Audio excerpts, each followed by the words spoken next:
और बहुत सुंदर कांड बिरहा सुने के मिलल। सुबह सुबह के समय रहल, बहुत अच्छा गीत गैलन और बहुत अच्छा बिरहा। एक गरीब बाप की जिंदगी और एक गरीब बेटी की जिंदगी क्या हुआ करती है, वही गीत एकदम सटत हुआ जाए। जैसे भैया गौला ना वैसे ही हमारो गीत रही, लेकिन ओकरा पहले कुछ एक लाइन कुछ धुन तर्ज हो जा मास्टर साहब।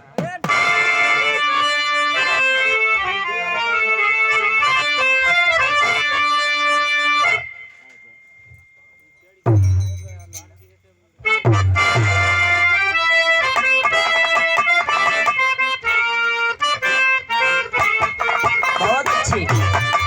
हेलो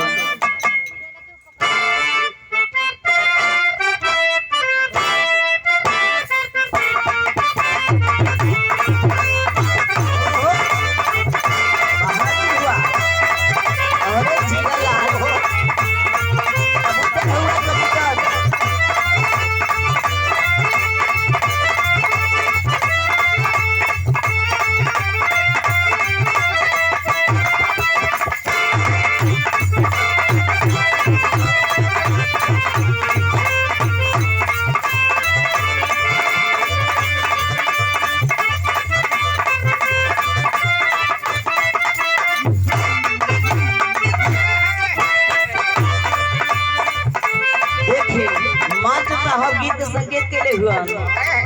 कौनो मन चला लड़का, कौनो लड़की के देख के बोली बोले हमार जान, ए हमार सोना। लड़किया जब मुड़ के देखलस कहल तू पागल तो ना हो गई बड़ा ना। कहे ना हम तो पागल ना बड़ी। कैसे तू काहे बोलत बड़ा? कहे कुछ हमार मिजाज हो। लड़किया आगे जब बढ़ल कागज बहुत रहल भैया। जब लड़की आगे बढ़ल देखा तू के लड़का मुनाऊ माने ना, नहीं ढोल बजाई जरूर, बजाई जरूर, लेकिन का बजाई? उ लड़की कहे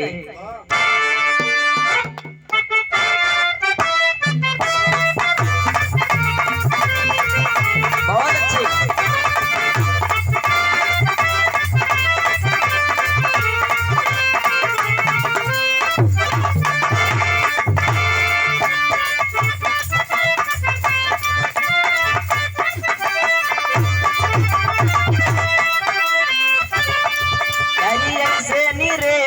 मखना रे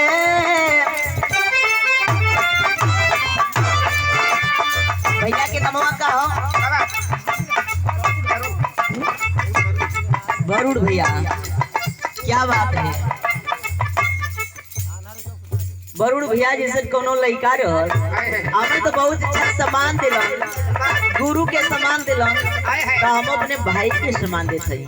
लेकिन अपना पे ना जे यार, अपन नियन कोनो लड़का रहल कोनो लड़की के बात रहल। लड़की कहे अरे ऐसे नी रे खन मखना रे मेरा बदन, ऐसे नी रे खन मखना।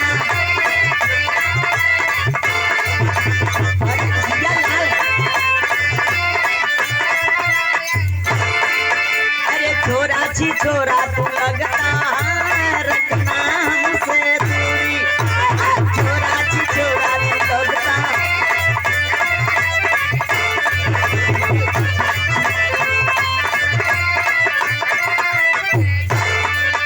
अरे ऐसे नी रे खन मखना रे मेरा बदन अंगूरी, अरे छोरा छी छोरा तू लगता रखना हमसे दूरी। तब लड़का कहे, लड़की कहे तेरी तिरछी नजर तेरी पतली कमर तेरी उड़ता घाटन में आज कर देता हूँ।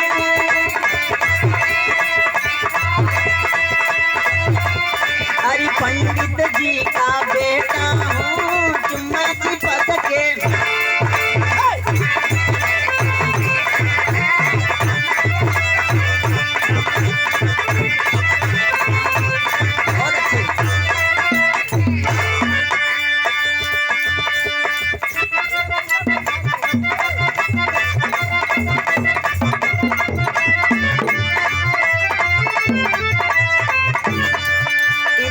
तबले लड़का नाम मलक से भैया बैठ जा नहीं बहुत बराबर।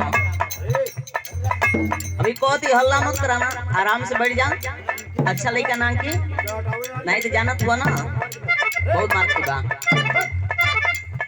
इधर देखे देखत हुआ क्यों लड़का लगता पीछा उछा छोड़ियल ना, फिर लड़का बड़ी ऊंची बात कहलस का। अरे काहे पीछे पड़ल बड़ा हमारा पे मुंह तड़ा,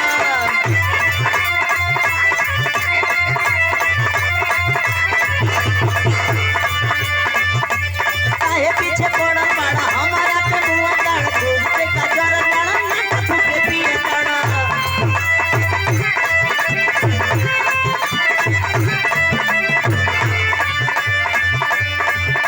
तब लइकवा कहल सुनाए हमार जानू, अरे के कर जगवलू हो भनिया गोरी,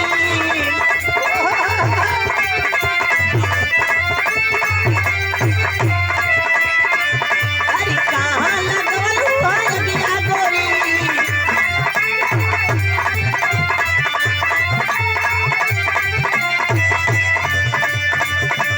हरी हरी गढ़नी तोहार गिरल पाने कदिया ए गोरी, हरी हरी गढ़नी।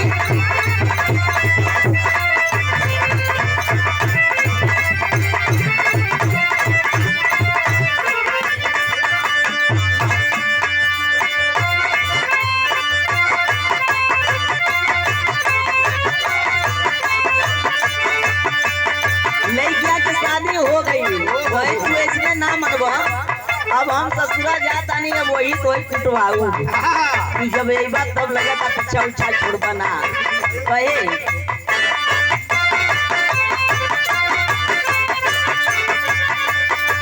हमारा से मिले खातिर ससुरा में रहिया,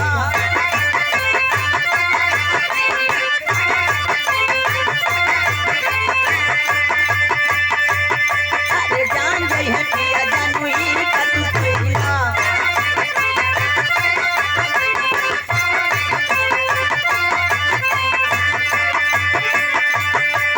हमारा से मिले खातिर ससुरा में रहिया, जान गई है पिया जानू ही का तू कैया।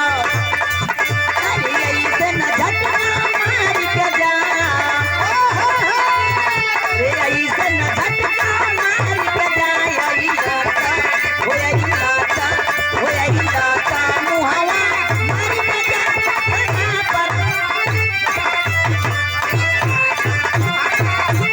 बहुत अच्छे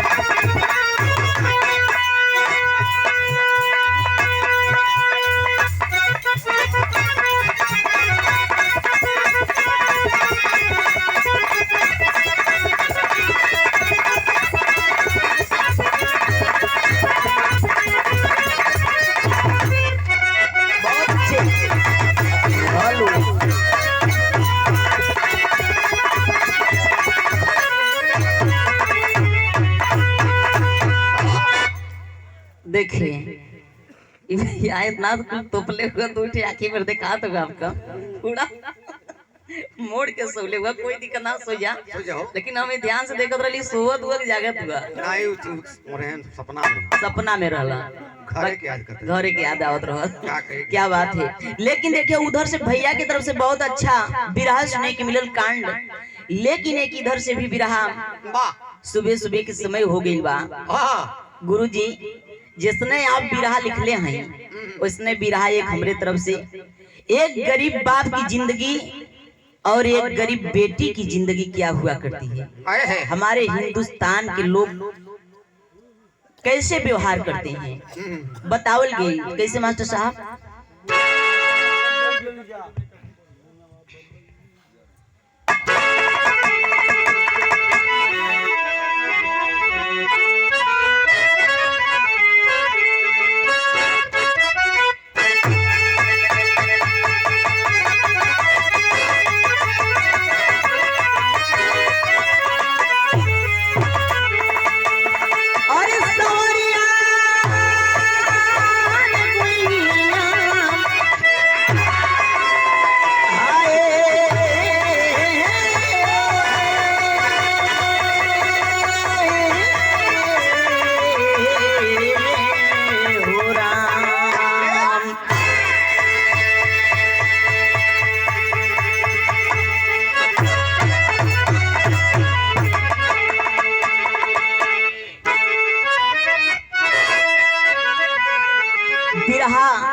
का शीर्षक बताया गया चुनरी बनी कफन, लेकिन भूमिका की लाइन में बतावल गई। गौर करेंगे आप लोग। दीदी हम तो सोचे थे कि आप तो सही समय पे आ गए हैं, लेकिन सुबह में चाहे एक लोग गीतिए सुनाई जरूर सुनाई। हम नाम सुनले रही कि बहुत पुरानी गायिका हैं आप। पुराना नहीं पे नए हैं। अच्छा, लेकिन बड़ी सौभाग्य की बात भई कि आज मुलाकात भी हो गई। नाम तो सुनले रही, लेकिन मंच पे भी मुलाकात हो गई। तो सुबह के समय में हो जाओ। हाँ, भेंट अखबार कैल हुई बढ़िया। सही बात कहते, लेकिन भूमिका की लाइन में बतावल गई कैसे।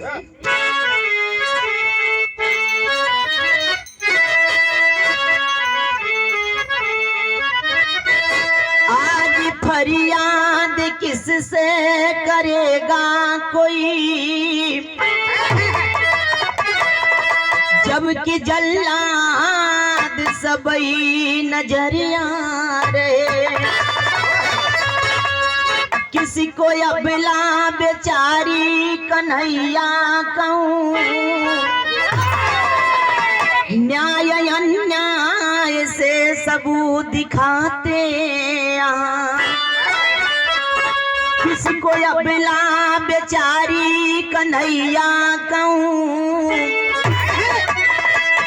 जबकि सबही दुशासन नजरिया रहे। कोई नाम कसरियत चुकाएगा क्या, जबकि रिश्वत का सबही नमक खा रहे।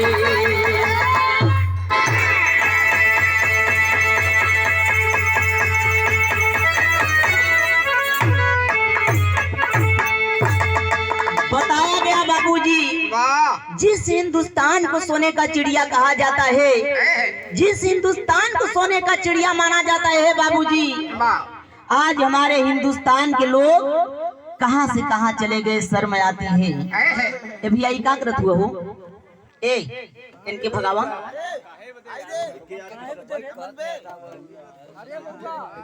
तो काजे से बैठी और सीधे से बैठ जाए, उतर के बहुत मारो। बनाए मरवाई देवे, जान लियो।